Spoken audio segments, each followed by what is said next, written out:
Hadirin yang dimuliakan Allah, Rasulullah bersabda, hayati khairun lakum wa mamati khairun lakum.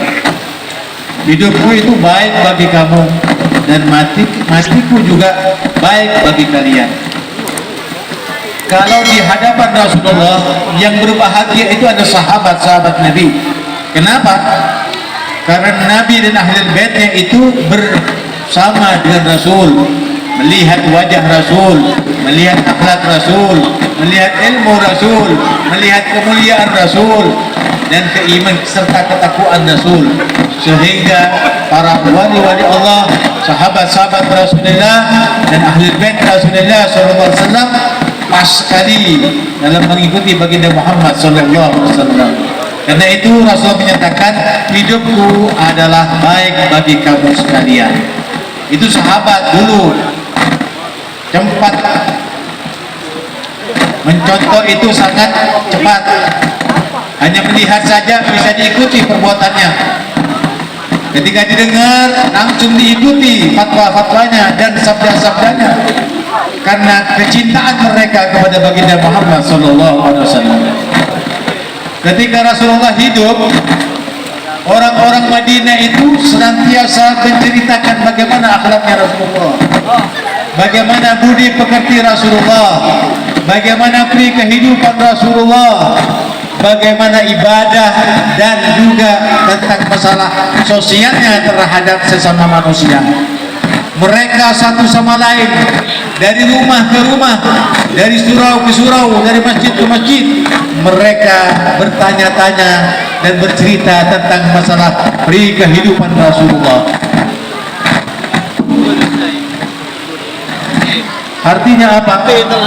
Artinya Rasulullah SAW itu sudah diabadikan maulidnya ketika masih Rasulullah ada di Mekah. Sudah ada di Mekah orang beriman, orang-orang Madinah sudah beriman kepada baginda Muhammad SAW, sehingga mereka menceritakan dan sangat perhatian dan bisa mengikuti apa yang disabdakan oleh baginda Muhammad SAW. Tetapi bagaimana kita? Kita tidak pernah melihat Nabi, kita tidak berjumpa dengan Nabi, tidak pernah berperang dengan Nabi, tidak pernah duduk dengan Nabi, dan tidak mendengar suara Nabi. Tetapi kita adalah orang yang memiliki cinta kepada baginda Muhammad SAW. Karena itu matiku, artinya wafatku adalah baik bagi kamu. Oleh karena itu dikatakan apa? Tuba liman ra'ani wa amana bi. Beruntung orang yang melihatku lalu mereka beriman kepadaku. Siapa itu? Ahlul bait Nabi Muhammad SAW, orang sahabat-sahabat Nabi Muhammad SAW, semuanya tanpa terkecuali mereka melihat Nabi dan beriman kepada Nabi Muhammad SAW. Mereka beruntung sekali. Kadang-kadang kita ingin, ya Allah, andai kata aku bersama Nabi, pasti aku mati dalam perjuangan membela Nabi, membela Islam, membela ajaran-ajaranmu, ya Allah. Kamu itu tidak usah bercita-cita ke sana, karena kamu itu dibilang 3 kali sama Nabi Muhammad SAW. Thumma tuba, thumma tuba, thumma tuba liman lam yarani wa amana bi. Sungguh beruntung, beruntung, beruntung 3 kali baginda Muhammad SAW mengklaim kita yang tidak pernah melihat Nabi, tapi kita beriman kepada Nabi Muhammad SAW. Berarti kita itu lebih dimuliakan oleh Nabi Muhammad SAW, karena kita tidak pernah berjumpa Nabi, tapi kita punya iman sebagaimana sahabat-sahabat Nabi. Oleh karena itu masyarakat muslimin, dikatakan oleh Allah Subhanahu wa taala di dalam Al-Qur'an, "Qul in kuntum tuhibbunallah fattabi'uni yuhibbukumullah." Jika kalian betul-betul beriman kepada Allah, cinta kepada Allah, maka ikuti aku, ikuti Rasulullah. Bagaimana caranya mengikuti Nabi? Kalau para sahabat itu mengikuti Nabi, hanya melihat Nabi, datang ke rumah Nabi, ketok pintunya, ajarkan ya Rasulullah tentang wudu, diajarkan. Ya Rasulullah ajarkan tentang sholat, diajarkan. Ya Rasulullah ajarkan aku bagaimana caranya berbakti kepada orang tua, diajarkan. Kenapa? Karena ada Nabi, langsung ditunjuk kita oleh Nabi, sehingga para sahabat itu bisa mengikuti Nabi Muhammad Sallallahu Alaihi Wasallam dengan mudah. Tetapi kita disuruh cinta kepada Allah dengan mengikuti Nabi. Bagaimana caranya mengikuti? Tentunya kita harus mempelajari bagaimana pri kehidupan Nabi, bagaimana akhlaknya Nabi, bagaimana ilmunya Nabi, bagaimana Nabi Muhammad berumah tangga. Semuanya itu ada pada diri Rasulullah Sallallahu Alaihi Wasallam. Oleh karena itu saudara-saudaraku, bukan hanya masalah ubudiyah yang bisa kita mencontoh Nabi Muhammad Sallallahu Alaihi Wasallam, sebagaimana firman Allah, laqad kana lakum fi Rasulillahi uswatun hasanah. Artinya semua pri kehidupan Rasulullah, perbuatannya Rasulullah, perkataannya Rasulullah, setajana fokus kapin, setajana fokus kapin, guna fokus, perbuatan fokus. Karena itu kamu yang ingin menjadi orang yang baik, maka hanyalah mengikuti orang-orang yang baik. Rasulullah baik. Kalau kita mau baik, maka berbaiklah kepada baginda Muhammad Sallallahu Alaihi Wasallam. Dengan cara apa, Beb? Dengan cara mencintainya. Orang yang mencintainya itu pasti bisa mengikuti pri kehidupannya. Dan orang yang tidak cinta, maka sudah tentu tidak akan mengikutinya. Itu hanya garis bawah, garis besarnya saja. Ma'asyiral muslimin rahimakumullah. Nabi Muhammad Sallallahu Alaihi Wasallam beri kehidupannya. Kadang-kadang kalau saya menceritakan, karena ini ada muslimat, biasanya muslimat itu condong untuk hidup bahagia itu diukur dengan materi, diukur dengan uang, diukur dengan PC.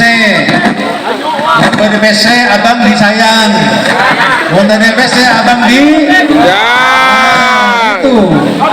itu yang terjadi di zaman sekarang. Ingat, Habib ingin menyampaikan kalau Nabi Muhammad itu bukan hanya menceritakan tentang masa sholatnya saja, puasa hajinya saja atau sajanya saja, tetapi yang tidak enak juga diceritakan oleh sahabat-sahabat sebagai pelajaran bagi kita.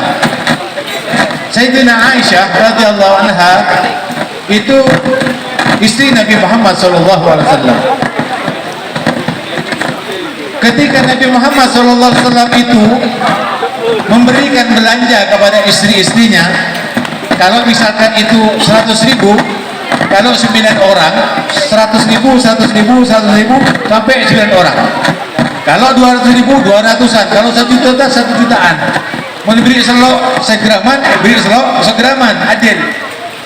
Tetapi Nabi Muhammad pernah disusahkan oleh Allah Subhanahu Wa Taala untuk memberikan belanja, sampai Nabi Muhammad tidak memberi karena sebab tidak ada. Lalu yang berani menyampaikan ini ketidakadaan beras, misalkan tidak ada beras, tidak ada makanan, tidak ada uang. Sayyidina Aisyah, ya Rasulullah, engkau tidak beri belanja kepadaku, berasnya sudah habis, uangnya sudah habis, ininya habis, kita tidak bisa makan. Kalau kita makan hanya saya saja, engkau tidak bisa dipersiapkan untuk makan untuk berdua. Sabar ya Aisyah. Terus begitu, sabar ya Aisyah, sabar ya Aisyah. Akhirnya Rasulullah merenung, keluar di rumahnya, duduk termenung. Datang Sayyidina Abu Bakar, ketok pintu. Ketika disuruh masuk, siapa di luar? Abu Bakar, ya Rasulullah. Silakan masuk Abu Bakar. Salaman sama Rasulullah, duduk dengan Nabi. Lalu beliau diam. Kalau Rasulullah diam, Abu Bakar diam. Kalau Rasulullah tersenyum, Abu Bakar tersenyum. Kalau Rasulullah menangis, Sayyidina Abu Bakar menangis. Kenapa engkau menangis Abu Bakar? Saya ikut Rasulullah. Itu. Kenapa ya engkau tertawa ya Abu Bakar? Tersenyum karena melihat Rasulullah tersenyum dan tertawa. Hanya itu? Iya, hanya itu. Kenapa begitu? Karena aku punya cinta kepada baginda Muhammad. Itu alasannya Sayyidina Abu Bakar. Setengah jam berjumpa dengan Rasulullah, Rasulullah diam, Sayyidina Abu Bakar diam. Kata pintu lagi ada orang tok tok tok. Assalamualaikum, sampai di luar. Umar ya Rasulullah, silakan masuk Umar. Ketika bersalaman silakan duduk. Sayyidina Umar itu tak canggolang pada petakan. Lalu Sayyidina Umar mengatakan, ya Rasulullah, bolehkah aku mengadukan masalah rumah tanggaku ya Rasulullah? Silakan Umar, adukan apa yang kau mau kepadaku. Ya Rasulullah, aku punya istri itu cerewet. Nah, kemudian Bu, nih Bu, Sayyidina Umar, Amirul Mukminin, ini cerewet. Diberi bersih orang boleh, diberi bersih orang boleh, diberi bersih orang boleh. Anda nanti boleh, no nggak nikah. Sayyidina Umar di waktu itu ketika uangnya sudah diberikan semuanya kepada Rasulullah untuk jihad, Sayyidina Abu Bakar juga, Sayyidina Umar juga sempat juga rezekinya di waktu itu mengadu, susah ya Rasulullah, aku sekarang ya Rasulullah. Sayyidina ketawa mendengar ceritanya. Sayyidina Umar ketawa, ya Rasulullah, engkau mengejek aku ya Rasulullah. Tidak Umar, aku tidak mengejek kamu. Kenapa kau tertawa? Aku sangat kasihan sama kamu karena dicereweti sama istrinya. Kamu tahu Umar, aku ini dari tadi setengah jam duduk dengan Abu Bakar tidak merenung, tidak bisa berbicara. Kenapa? Karena sebelum anakmu Umar yang namanya Hafsah itu, Hafsah kan istriku. Siapa itu Umar? Anakku ya Rasulullah. Ya Abu Bakar, kamu punya anak siapa? Aisyah ya Rasulullah. Itu istriku ya Abu Bakar. Iya ya Rasulullah, aku ini merenung susah, sompek gara-gara cerewetin mun Nabi itu. Anak Abu Bakar bin Umar cerewet, engkau bingung. Nah, gini yakin, paham? Nah kalau gitu, akhirnya apa? Begini saja. Ya Aisyah, kalau kamu tuntut aku masalah uang segalanya, coba kamu pilih, bercerai apa terus kita bahagia sampai di akhirat, kita adili, minta peradilan. Pilih kamu, Abu Bakar, Umar, Utsman, Ali, semuanya itu adalah didikanku dan telah baik didikanku kepada mereka. Mereka pasti bisa berbuat adil. Baik ya Rasulullah, pilih siapa di antara mereka. Ya Rasulullah, aku pilih Abu Bakar. Nah, kenapa bilang Abu Bakar? Karena Aisyah itu adalah ibunya Abu Bakar. Kalau dulu anaknya Abu Bakar, sekarang ketika jadi istrinya menjadi ibunya Abu Bakar dan menjadi semua umat Islam yang beriman kepada Allah, yang beriman kepada Rasulullah. Sayyidina Aisyah, Hafsah itu adalah ibu kita. Jangan dicaci maki, jangan dicitai. Tetapi ini pelajaran bagi kalian. Supaya apa? Jika kamu sekalian wahai muslimin bini cerewet, neng dua orang ini kanon membada laki di bini cerewet nikah bendi, membada orang laki di bini eki ngereng ini raja pele jadi raja bisa jadi wali biar mau takut berarti wali biar ini mau kecepekin kan berarti wali. Nah jadi harus sabar biar mau bini kecepek terus seper udah wali dah. Nah tapi mau tak kejepekin gerak ngiring mau bikin kopi tadi pesen dengar berarti dia menjadi raja. Sallallahu alaihi Muhammad, sallallahu alaihi Muhammad, sallallahu alaihi Muhammad. Aku minta diadili oleh Abu Bakar ya Rasulullah. Silakan panggil Abu Bakar. Dipanggil Sayyidina Abu Bakar. Ya Abu Bakar, dipanggil Rasulullah. Ada apa? Sana pergi Abu Bakar kepada Rasulullah. Datang kepada Rasulullah. Assalamualaikum. Waalaikumsalam. Salaman. Silakan duduk Abu Bakar. Ya Abu Bakar, boleh minta diadili di panjenengan sebagaimana aku telah mengajarkan kamu Al-Quran, firman-firman Allah dan kebenaran serta keadilan, dan aku anggap kau adalah orang yang adil dalam memutuskan perkara dari dua perkara yang berselisih di antara kita. Siapa ya Rasulullah? Aku dan anakmu itu Aisyah. Oh, ada apa ya Rasulullah? Dia begini. Ya sudah, kamu adili, kamu jangan contoh kepadaku karena aku nabimu dan rasulmu, dan kamu jangan contoh kepada Aisyah karena anakmu, tapi putuskan dengan secara adil sebagaimana Allah perintahkan kepadamu untuk berbuat adil. Ya Rasulullah. Mulai dimulai sama Sayyidina Abu Bakar. Bismillahirrahmanirrahim. Atas nama Allah aku akan putuskan sesuatu perkara yang baik untuk mengadili kalian berdua, wahai Rasulullah dan Aisyah. Akhirnya silakan yang Abu Bakar. Sayyidina Abu Bakar tanya kada, siapa di antara kalian berdua yang melaksanakan pertama kali kesalahan? Dia ya Abu Bakar yang melaksanakan kesalahan. Karena enggak dia jaga Sayyidina Abu Bakar, Sayyidina Aisyah. Apa ngerasa abang ini? Aisyah ini sebagai anaknya. Dari saking cintanya kepada Rasulullah, Sayyidina Aisyah mau lawan Sayyidina Abu Bakar. Akhirnya apa? Dipeluk Sayyidina Aisyah sama Sayyidina Aisyah. Ya Abu Bakar, panjenengan tak bisa mengadili Buddha bin Aisyah. Mulai panjenengan. Rasulullah mulai pada Rasulullah SAW. Ketika pulang, Rasulullah memberikan bisikan kepada Aisyah. Ya Aisyah, bukankah aku yang melindungimu daripada orang yang ingin memukulmu? Benar ya Rasulullah. Bukankah aku orang yang mencintaimu dunia dan akhirat sampai masuk surga? Aku jamin kau masuk surga. Benar ya Rasulullah. Apakah kamu masih akan berbuat seperti itu ya Rasulullah? Wallahi ya Rasulullah, mulai saat ini aku tidak akan menuntut belanja tentang masalah urusan dunia. Jadikan aku istrimu dunia dan akhirat. Aku reda kepadamu ya Rasulullah.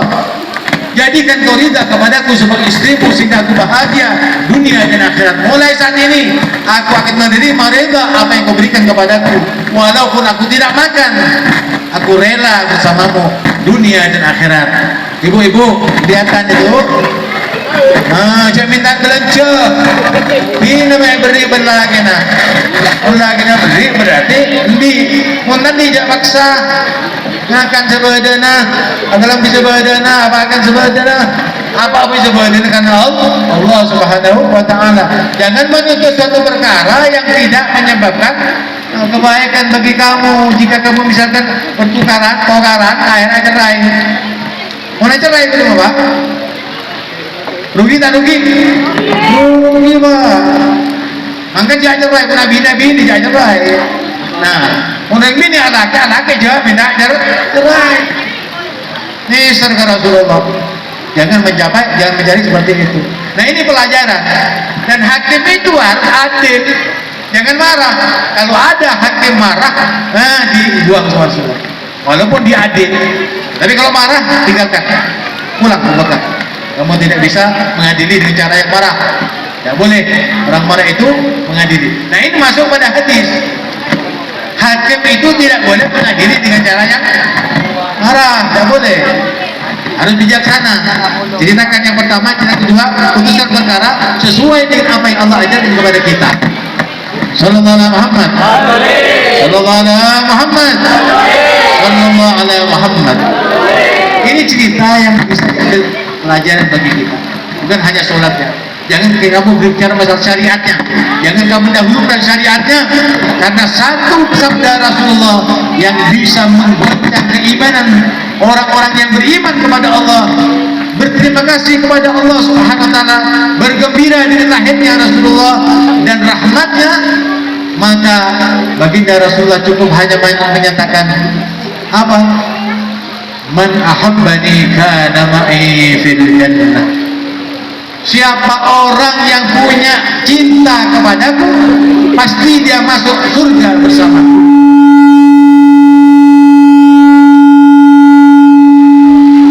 Siapa orang yang memiliki cinta, siapa orang dicinta ke buluh pasti panjenengan apa renggula masuk surga Allah Subhanahu wa taala. Lo bagaimana Beb hanya cinta? Iya hanya cinta. Mudah cinta apa jangan? Tak ada apa jangan. Yakin. Jadi fleksibel apa yang disampaikan baginda Rasulullah. Siapa saja di antara kalian yang mencintai aku pasti kamu masuk surga bersamaku. Kok cuma itu saja Beb? Iya, kamu bisa masuk surga dengan mencintai Nabi. Benar Beb? Benar. Kenapa kok begitu? Karena orang yang mencintai Allah dan Rasulnya itu adalah orang yang mengikuti syariatnya Nabi, bukan syariatnya didahulukan. Karena syariat itu tidak ada kalau tidak lahir Nabi. Makanya hormat Nabi, rayakan kelahirannya Nabi, tanda syukur kita kepada Allah, tanda syukur kita kepada Rasulullah, sehingga syafaatnya berlaku bagi kita semuanya. Oleh karena Allah turunkan rahmatnya kepada kita, Allah turunkan syafaatnya Rasulullah kepada kita. Oleh karena itu lapang dada, pikiran yang bagus itu karena sebab kita mencintai baginda Muhammad sallallahu alaihi wasallam. Panjenengan tak berjaga di tempat tujuan panjenengan kecuali Allah nyamuraakin dosa-dosa panjenengan. Allah Subhanahu wa taala muljakin kehidupan panjenengan. Betul-betul Allah Subhanahu wa taala membimbing gula panjenengan sampai gula masuk surga man ladina ta'alaihim minan nabiyyin wasiddiqin wasyuhada wassalihin wa hasuna ulaika rafiqa. Wassalamualaikum warahmatullahi wabarakatuh. Waalaikumsalam.